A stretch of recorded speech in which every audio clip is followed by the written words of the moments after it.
વિષ્ણુનો મહાવિરોધ થયો હિરણ્યકશ્યપ તેને એવું થયું કે વિષ્ણુનો જો મારે વિરોધ કરવો હોય તો મારે અજર ને અમર થવું પડે. તેના માટે મારે તપ આચરવું જરૂરી છે.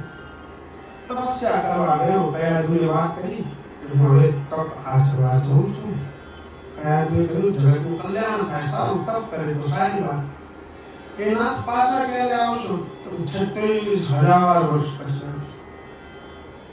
હિરણ્યકશ્યપ મંદરાચલ પર્વત પર જઈને તપ આરોગવા લાગ્યો. એટલે તપનું આરાધન કરવાથી ઇન્દ્રને ભય થયો કે આ હિરણ્યકશ્યપ તપ કરી લેશે તો તપના આચરણથી બળવાન થઈને તે મારા સ્વર્ગને છીનવી લેશે.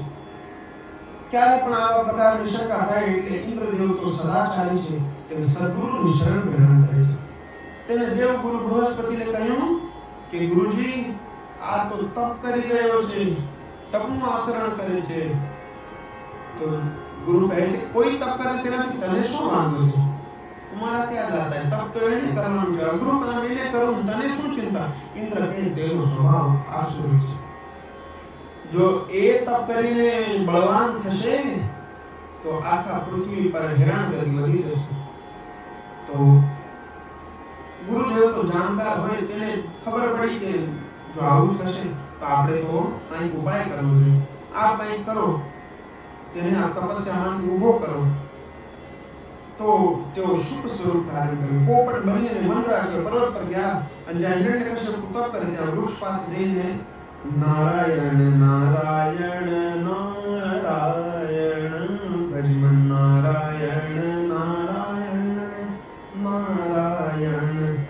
તો હિરણ્યકશ્યપને ક્રોધ આવ્યો અને પોપટને ઉડાવવાનો તે પ્રયાસ કર્યો. તો પોપટ ઉડીને થોડો દૂર ગયો અને પાછો વળી આવ્યો. પોપટ એટલે દેવગુરુ બૃહસ્પતિ છે.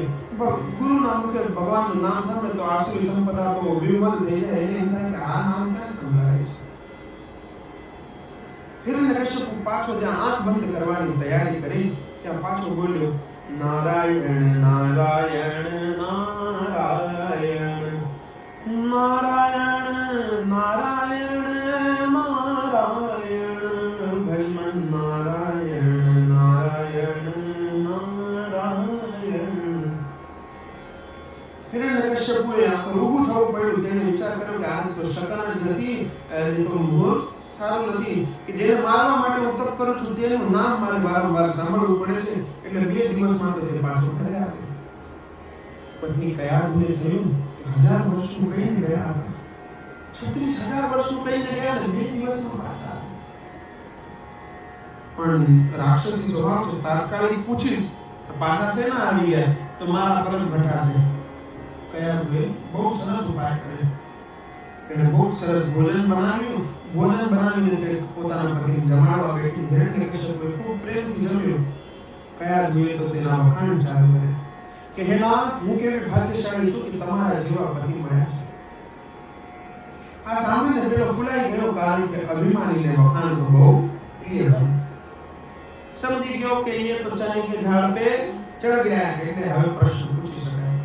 તો કે પ્રભુ આપ તો હજારો વર્ષો કહીને ગયા હતા, પાછા આવી ગયા. તો હિરણ્યકશ્યપે કહ્યું કે હે કયાધુ, મંદરાચલ પર્વત પર ધ્યાન કરવા બેઠો હતો અને તેવામાં એક પોપટ આવીને નારાયણ નારાયણ એક રીતના એ ગાવા માંડ્યો. એટલે મને થયું કે આજે તો શકન જ નથી, મૂર્ત ખોટું થયું, મારા શત્રુનું નામ મારે સાંભળવું પડે છે.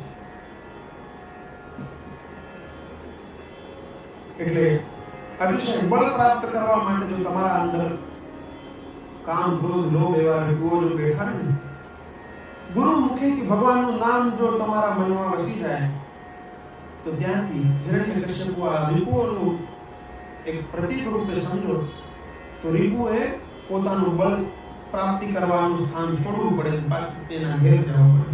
ચલો ભાઈ પાછી ફેરી કરો, આજે તો શકન નથી, અમારા શત્રુ ભગવાનના નામનું અમારે સ્મરણ થયું છે, પણ આ તો શકન નથી. એટલે હિરણ્યકશ્યપુ જેમ જતો રહ્યો, નારાયણ નારાયણ સ્મરણ કરો એટલે તમારા અંદરના રીપુએ go back, Simon go back. Mandarachal પર્વત પર બેઠો તો નારાયણ નારાયણ નારાયણ એમ બોલ્યો.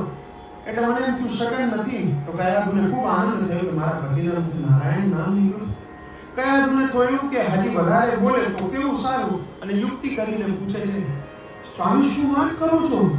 હિરણ્યકશ્યપ કહે ખરેખર આ પોપટ તો નારાયણ નારાયણ નારાયણ નારાયણ નારાયણ નારાયણ આ રીતના બોલતો તો કયા તો કહે કે પોપટ તે નારાયણ નારાયણ બોલે ખરી?